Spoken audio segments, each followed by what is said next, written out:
Shalom. जिवंत गोड येशूच्या नावात आपल्या सर्वांचे मार्गाकरिता प्रकाश कार्यक्रमात सहर्ष स्वागत करीत आहोत. उच्चारते भरले पुण्याचे कुंड जे पापी त्यांत घातले ते होती शुद्ध प्राण, ते होती शुद्ध प्राण, ते होती शुद्ध प्राण. जे पापी त्यांत घातले ते होती शुद्ध प्राण.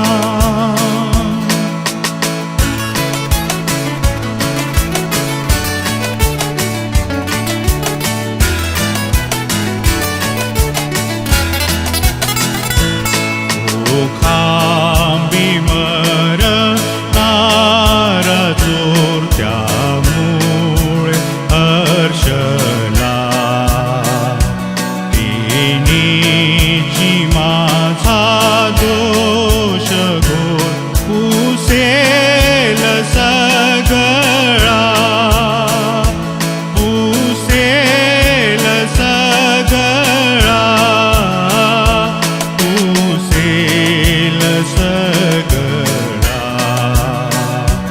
तिनीची माझा दोष घोर पुसेल सगळा.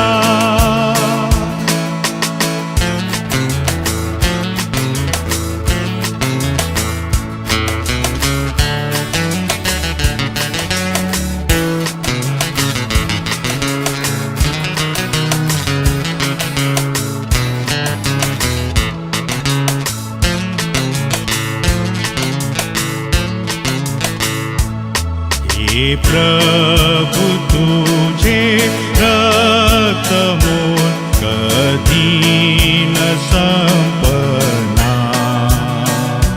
देवाचे सर्व प्रिय तू तेने खंड. आजच्या म्हणण्यासाठी निवडलेला शास्त्रभाग स्तोत्र 118 वचने 14 ते 24. स्तोत्र 118 वचने 14 ते 24. परमेश्वर माझे बल व माझे गीत आहे, तो माझे तारण झाला आहे. उत्सवाचा व तारणाचा शब्द नीतिमानांच्या वस्तीत आहे. परमेश्वराचा उजवा हात पराक्रम करतो. परमेश्वराचा उजवा हात उभारलेला आहे. परमेश्वराचा उजवा हात पराक्रम करतो. मी मरणार नाही तर जगेन आणि परमेश्वराच्या कृत्यांचे वर्णन करीन. परमेश्वराने मला जबर शासन केले तरी मला मृत्यूच्या हवाली केले नाही. माझ्यासाठी नीतिमत्वाची द्वारे उघडा, म्हणजे मी त्यातून प्रवेश करून परमेश्वराचे उपकार स्मरण करीन. हे परमेश्वरा द्वार आहे, हे परमेश्वराचे द्वार आहे, यातून नीतिमान प्रवेश करोत. तू माझे ऐकले आहे, तू माझे तारण झाला आहेस, म्हणून मी तुझे उपकार स्मरण करतो. बांधणाऱ्यांनी नापसंत केलेला दगड कोनशिला झाला आहे. ही परमेश्वराची करणी आहे, ती आमच्या दृष्टीने अद्भुत आहे. परमेश्वराने नेमलेला दिवस हाच आहे, यात आपण उल्हास व आनंद करू. देवबापासलेले वचन आपणा सर्वांसाठी आशीर्वादित करो. प्रियांनो, सर्वांना प्रभू येशूच्या प्रिय आणि गोड नावामध्ये सलाम. जो शास्त्रभाग या ठिकाणी वाचलेला आहे, स्तोत्र 118 वचने 14 ते 24 या वचनापर्यंत. या ठिकाणी स्तोत्रकर्ता म्हणतो, परमेश्वर जो आहे माझं बल आहे, माझं गीत आहे आणि माझं तारण झालेलं आहे. स्तोत्रकर्त्याच्या जीवनामध्ये आलेला अनुभव आणि देवाने त्याला कशा प्रकारे सहाय्य केलं किंवा संरक्षण केलं याविषयी तो देवाला धन्यवाद देत आहे, देवाचे आभार मानत आहे. आज तुम्ही आणि मी देखील आजच्या परिस्थितीमध्ये देवाचे आभार मानले पाहिजे, कारण प्रभू येशू ख्रिस्ताच्या द्वारे त्याने आम्हाला तारण दिलेलं आहे, जीवन दिलेलं आहे, बल दिलेलं आहे आणि सामर्थ्य दिलेलं आहे. आणि म्हणून आज आम्ही सुरक्षित असे आहोत, आम्ही आनंदी असे आहोत, आम्ही त्याच्या कुंपणामध्ये आहोत. आणि म्हणून देव जो आहे रोज आणि रोज तो आम्हाला चालवत आहे. कारण त्याने जर आम्हाला तारण आणि जीवन दिलं नसतं तर आमचं आध्यात्मिक जीवन जे आहे प्रियांनो धोक्यामध्ये आलं असतं. आणि म्हणून आज आम्ही जे सुरक्षित आहोत हे केवळ त्याची दया आहे. कारण पुढे तो म्हणतो की परमेश्वर जो आहे त्याचा उजवा हात जो आहे तो पराक्रम करतो. तो म्हणतो की मी मरणार नाही तर मी जगेन, कारण तो म्हणत आहे त्याच्या कृत्याचं मी वर्णन करील, कारण त्याने मला मृत्यूच्या हवाली केली नाही. आज देवाने आपल्याला मृत्यूच्या हवाली केलं नाही, तर अनंत काळाचं जीवन त्याने आपल्याला देऊ केलेलं आहे. तो आमच्या प्राणाचं, आमच्या जीवाचं रक्षण करत आहे या पृथ्वी तलावरती. आणि ज्यावेळेस आपण हे जग सोडून त्या परमेश्वराच्या हातामध्ये आपलं जीवन जाईल, आपला आत्मा त्याच्या हातामध्ये जाईल, त्यावेळेस देखील तो आपलं रक्षण करणार आहे. आणि म्हणून तो या ठिकाणी त्याच्या कृत्याचं वर्णन करत आहे, आभार मानत आहे. आज तुमचं आणि माझं देखील कर्तव्य आहे की त्याच्या प्रत्येक कार्याबद्दल आम्ही धन्यवाद द्यावा आणि त्याची स्तुती करावी.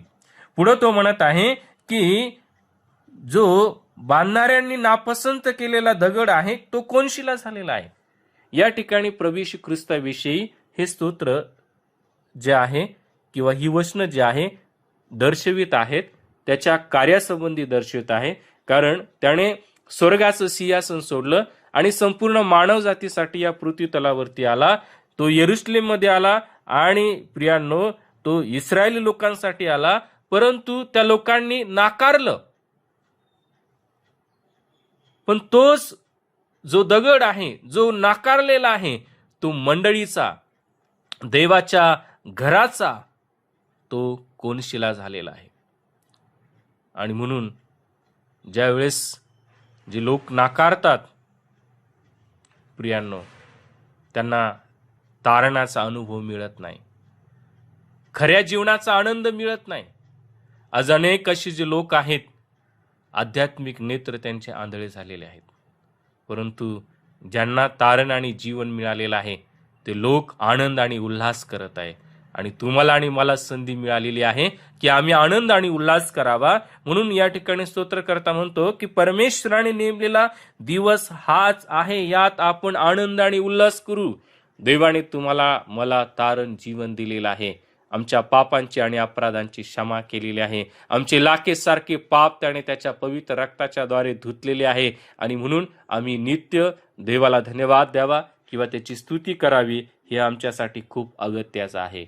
या आपण प्रभूच्या नावाला धन्यवाद देऊया, आपले जीवन प्रभूच्या हातामध्ये समर्पित करूया आणि त्याने दिलेल्या तारणासाठी त्याची उपकार स्तुती करूया. धन्यवाद प्रिय बापा, आम्ही तुझी स्तुती करतो. तू चांगला आहे, तुझी दया सनातन आहे आणि जे अद्भुत असं प्रेम तू आमच्यावरती करतो त्याबद्दल आम्ही तुला धन्यवाद द्यावा. आणि तुझ्या प्रेमाचं, कृत्याचं वर्णन आम्ही रोज आणि रोज देवबाप्पा प्रतिदिनी करावं, यासाठी आम्ही देवा तुझ्याजवळ प्रार्थना करतो. धन्यवाद देऊन येशूच्या नावात विनंती मागतो म्हणून तो ऐक. आमेन.